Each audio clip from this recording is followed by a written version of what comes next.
good God, Peverell, no, said Amyas, Duke of Verewood, without troubling to lower his voice. The silk merchant's niece. I do not stand up with tradesmen's relations. The girl is beneath me. And behind him, very distinctly in the small lull that had opened in Lady Sowerby's ballroom, a fan closed with a snap. He did not turn around. A man in his position learned early not to look behind him at every sound, and besides, he had already forgotten what he had said. It was the kind of sentence he produced 20 times in an evening, the way another man clears his throat. Peverell had asked whether he meant to dance at all this season. Verewood had answered. That was the whole of it. He was 38 that spring, and had been hunted through 11 consecutive seasons the way a stag is hunted through a park, politely, relentlessly, by women in white and their mothers in feathers, and it had made him cold, and it had made him careless, and it had made him, though nobody had ever been brave enough to use the word to his face, a snob. He was aware of the coldness. He rather cultivated it. It kept people at the distance he preferred, and if it made ballrooms quiet when he entered them, so much the better. He had never in his life had to raise his voice to be obeyed. The girl's name was Sibylla Tarrant, and he learned it, as it happened, that same evening, because Lady Sowerby brought her up like a dish. My little project, Lady Sowerby said, with the particular warmth of a woman displaying a charity. Tarrant silks. You will have heard of the warehouse, everyone has. No family whatever, of course, but the uncle is worth a fortune, and I have promised to bring her out. Miss Tarrant, His Grace the Duke of Verewood.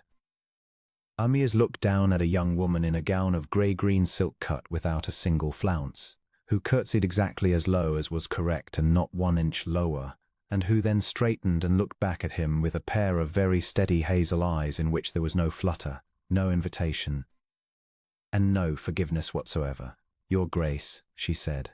Miss Tarrant, that was all. She was moved along within the minute, and Amyas thought no more about her, except that he found over the following 3 weeks that he thought about her a good deal. It was an irritation at first.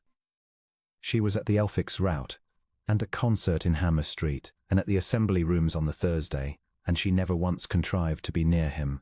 That in itself was remarkable. Every unmarried woman in London contrived to be near him. It was the great tedious weather of his life. Miss Tarrant crossed rooms in the opposite direction.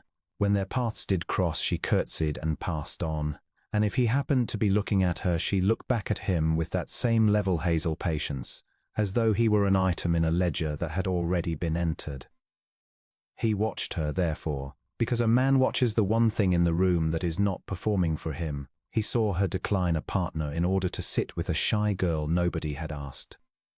He saw her listen, really listen, with her head tilted, to a deaf old admiral describe a voyage for 20 minutes together. He saw her at the card tables reckon a column of figures at a glance and correct a dowager's arithmetic so gently that the dowager thanked her for it.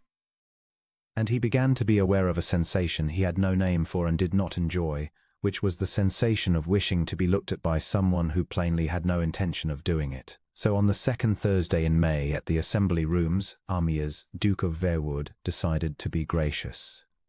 He was rather pleased with himself about it. He would ask the merchant's niece to dance, publicly at the head of the room, where it would be seen, and the girl would have made her season in a single stroke, and Lady Sowerby would take the credit and be insufferable for a month. And he would have done a kindness at no cost to himself whatsoever. He crossed the floor. It was extraordinary how a room could hear a man walking. By the time he reached the far side, the fiddles had begun the next set and half of London had turned to look, and Miss Tarrant, who had been sitting with her hands folded and her chin up among the chaperones where the unwanted sit, rose as he came. Miss Tarrant, said the Duke of Verewood, will you honour me with this dance? He put out his hand. She curtsied. It was, he would remember afterwards, a beautiful curtsy, unhurried, correct, without a trace of triumph in it. And when she rose, she left his hand where it was, out in the air between them, and she said, in a clear, carrying, entirely courteous voice, You are very good, Your Grace. But I am afraid I am beneath you. The room made no sound at all. Amyas stood with his hand extended and felt every drop of blood in his body arrive in his face. Somewhere behind him a woman gave a small strangled laugh and turned it into a cough. He heard the fiddles falter and recover. He heard, With the unnatural clarity of a man in a falling carriage, Lady Sowerby say, "Well," from 12 feet away. Miss Tarrant did not look away. There was no malice in her face. That was the thing he could not afterwards get past. There was no malice in it, and no pleasure either. There was only a young woman who had been handed a sentence 3 weeks ago and had kept it, and folded it, and given it back to him now with both hands, exactly as she had received it. "You are engaged, then," he said. His voice came out steady, which astonished him. "No, Your Grace," said Sibylla Tarrant. "I am not engaged." And she sat down again among the chaperons and put her hands back in her lap, and the Duke of Verewood withdrew his hand and bowed, and walked the whole length of that room in the silence he had spent 11 years cultivating, and discovered for the first time in his life exactly what it was worth. He was angry for 2 days. It was a clean, satisfying, entirely familiar anger, and he wrapped himself in it, and it lasted until Thursday evening, when Peverell came round to Verewood House and stood in front of the fire looking uncomfortable. "You do know what she meant," Peverell said. "I know she insulted me before 400 people. She quoted you before 400 people," said Peverell. "There is a difference, and the difference is the whole of it. Sowerby's ball. You said the girl was beneath you. She was standing by the pillar with her aunt's shawl over her arm, Verewood. She heard every syllable, and so did I, and so, I am sorry to say, did about 9 other people, one of whom has been repeating it all season." Amir set down his glass. "You are telling me," he said slowly, "that when I crossed that room to do her a kindness, you were not doing her a kindness, you were doing yourself one." Peverell had the grace to look at the carpet. "Forgive me, but you were."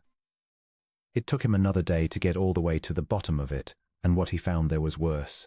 A careless sentence from a duke does not stay in a ballroom. 2 great houses had cancelled their orders with Tarrants that month, nothing said, merely regrets and a change of custom. And a milliner in Conduit Street had let it be known that Verewood did not approve of the warehouse, which was not true, because Verewood had never in his life thought about the warehouse at all. That was the part he could not get past. He had not even meant it. He had spent 38 years being obeyed, and had never once considered that a man who is obeyed cannot say anything carelessly, because there is no such thing as a careless word from a man with power. There are only orders he did not know he was giving. He went to the warehouse on foot. It stood behind a plain door in a narrow street, and inside it was cool and dim and smelled of dust and cloth, and bolts of silk stood in racks to the ceiling like the pipes of an organ. Amirs asked for Mr. Tarrant and was made to wait 20 minutes, which he suspected was deliberate and knew he deserved. Mr. Tarrant was a stout, grey, careful man who did not bow lower than he had to. "Your Grace does me a great deal of honour." "Your Grace does you a great deal of damage," said Amias. "I have come to say so plainly, and to say it to you first, because the harm was done to your house and your name before it was done to your niece. At Lady Sowerby's ball in April I said something contemptible about your family within your niece's hearing. It was untrue, it was unprovoked, and it has cost you custom. I shall put the custom back. I cannot put back the rest, but I should like to try." There was a long silence in the dim warehouse. Somewhere above them a bale shifted. "She did not tell me," Mr. Tarrant said at last, "what it was you said." "No," said Amias. "She would not. He came back the following week and the week after. He did not send the ducal carriage. He walked. And he came at the hour when the counting-house was open, and the 3rd time he came Sibylla Tarrant was at the high desk with a pen in her hand and a ledger open before her, and she stood up and looked at him with those steady hazel eyes, and did not curtsy particularly low. "Miss Tarrant, may I speak with you? You may say whatever you please, Grace. You always could." He deserved that too. He put his hat on the desk. "I said you were beneath me," he said.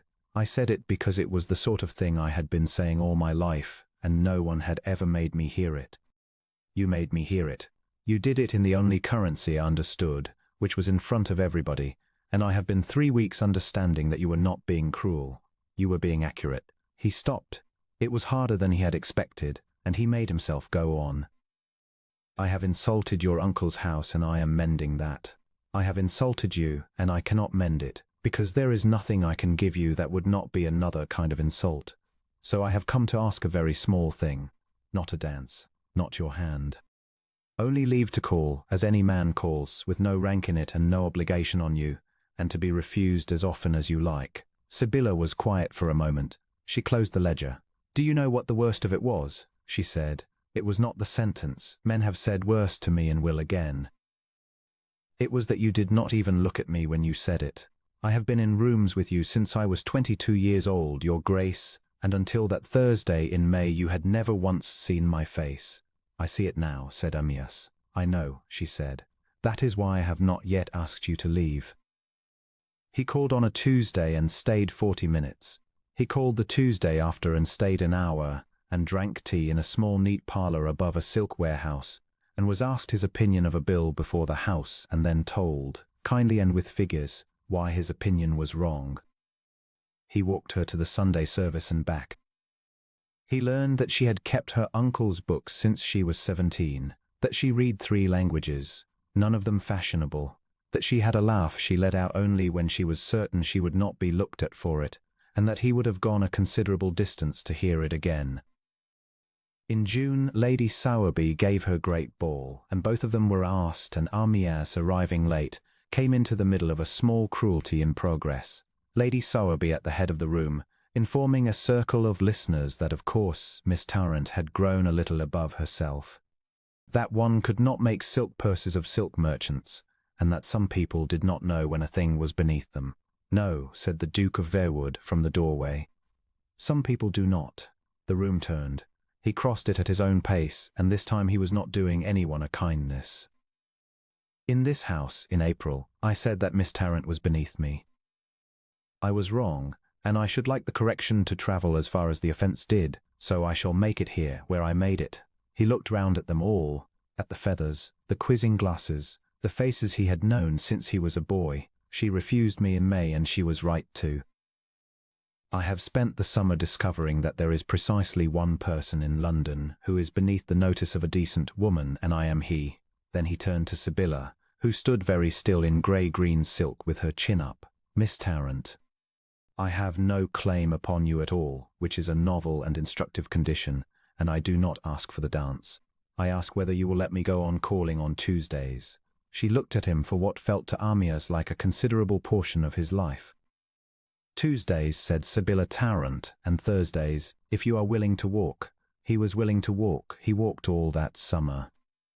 He married her at Michaelmas in a small church with the warehouse clerks in the back pews, and her uncle giving her away in a coat he had brooded over for a fortnight, and Lady Sowerby, who was not asked, told everyone she had made the match herself and was believed by nobody. At the wedding breakfast the new Duchess of Verewood put her hand through her husband's arm and said, You may say it, you know. You have been swallowing it all morning. I was going to say, said Amyas, that I stood in a ballroom with my hand out like a fool, and that it was the most fortunate moment of my life, and that I have loved you from it. He looked down at her. I am told the sentiment does not become a duke. Then be less of a duke, said Sibylla, and more of a husband. He found over the 30 years that followed that this was entirely possible, and that nobody of any consequence ever missed the difference, except his wife, who noticed everything and who was, from the day he married her, the only person on earth whose good opinion he ever troubled to earn.